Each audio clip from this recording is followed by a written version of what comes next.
Okay. Well, there's some running themes emerging here, which hopefully we can pick up in the course of this. My name's Graham Ross. I'm an architect, urban designer, and sometime collaborator with octogenarian sculptors, George Wiley in this instance. I worked with George 15 years ago, building Wally Dugs out of found objects, and we took them around town to establish the city as a living room. So it was working with scale and a bit of fun, but that then infused me with the spirit of collaboration that we've just been hearing about. And we actually worked on a project together for the VJ Day 50th anniversary back in 1995. George had been in Hiroshima about 4 weeks after the bomb had dropped, and I suppose it's topical at the moment given the situation in North Korea. But George also put me on to another point of inspiration, which is this fellow here, Patrick Geddes, a visual thinker, a collaborator, a polymath. We've heard about that earlier on this evening as well, whose work was actually very visionary, given that it was at the end of the 19th century and early 20th century in terms of the way to consider spaces and places. And so that I've looked to try and imbue that in my work as an architect and urban designer. I moved to Glasgow 11 years ago and joined a company called Austin Smith Lord, who I'm now a director with. Worked on this project in Loch Lomond and started to understand the idea that architecture and urban design and placemaking is a team sport in essence. Started to develop skills in urban design as well, and for those of you who are uninitiated, urban design in my view is the opposite of urban accident, where we're considering ideas of trying to coordinate and consider ways of making places better through a coordinated approach. So our work within the office is very collaborative, very interdisciplinary. We've got architects, planners, landscape architects and urban designers, and we're really out there trying to understand and get a feel for exactly how people respond and interact with their environment, interact with their places, and interact between one another, and see ways in which they can readapt and reappropriate their spaces. And so that's moved on to a range of different speculative and commissioned projects. This was a project I undertook long before there was a master plan for the Lauriston area of the Gorbals. The Carling Academy is there on the right, just trying to reimagine ways in which parts of the city could be reappropriated and reimagined based on the work that we've been undertaking in the office. We've got a very strong commitment to social housing in particular. You might recognise one of the slides in particular, the one at Charing Cross, a project which is now on site overlooking the M8, and a very, very challenging site.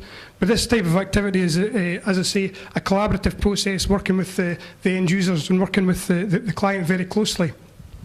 That approach has then been instilled in work we've been looking at in the east end of Glasgow. Bridgeton Cross in particular, a really fascinating part of the city, one which is long overlooked, but one which has got a really interesting legacy of architectural heritage and social history. We've been looking at, not in terms of place making, but in terms of place mending, so working with the local businesses, working with the local community, getting out there and really discussing and debating and trying to establish what Bridgeton could be in 25 years' time or 20 years' time, and really trying to establish a way in which that could be delivered. We're trying to imbue our work as well with an idea of revealing the past and revealing that rich history. And at the Tullis Street Park, working in collaboration with artists, we're trying to reveal the dye works and the turkey red dye which came from the madder plant, and trying to imbue that in terms of the public art and the public realm. That same approach has also been applied at Kilwinning, where again we've been working in very close collaboration with the school kids in the town, with the folk through workshops and a range of different activities to try and again reimagine and re-envisage what Kilwinning could be like. Kilwinning's actually got some fantastic assets, not least its abbey, and so we've revealed or looked to reveal the Mason's marks in the abbey, in the public realm, and in the street furniture, and try and, as I say, have that continuity with the past, but trying to project it into a positive and forward-thinking future. The general approach, as I say as well, of incorporating artwork into our work is something which, based on my original collaborations with George Wiley, feel very strongly about. This is a park which has recently been completed in Clydebank, which was a collaboration between our landscape architect team, led by my wife, Siobhan Vernon, who's here tonight, and a range of others. But actually showcasing art is something which our practice holds very dear as well. We collaborated with a Dutch practice, BIC, on the extension and refurbishment of the Blue Coat for the City of Culture down in Liverpool last year. And that commitment to cultural activity and working with creative thinkers is something which underpins our work.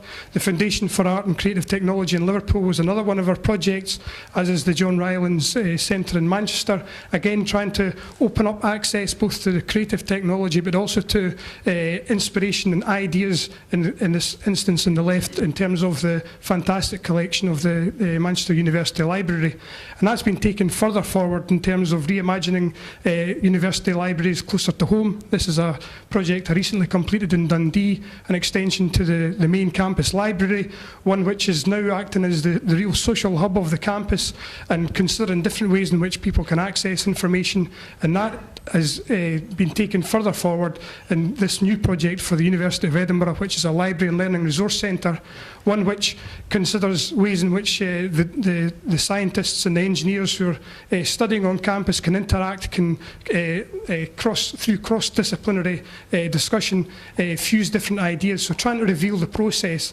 And that's probably most typified by this recent project that we've just completed up in Elgin, biggest distillery built for 35 years, which celebrates the process of the distillation process and the fantastic objects that are held within that effective cathedral to distilling spirit. So I suppose the message, which is maybe picking up on some of the themes that I've picked on earlier on, is this is a project I did a while back, juxtaposing the intuition of the homing pigeon with the calculation of the trig point, and understanding the way in which design and creativity is really a bit about gut feel and intuition, but also about method and process.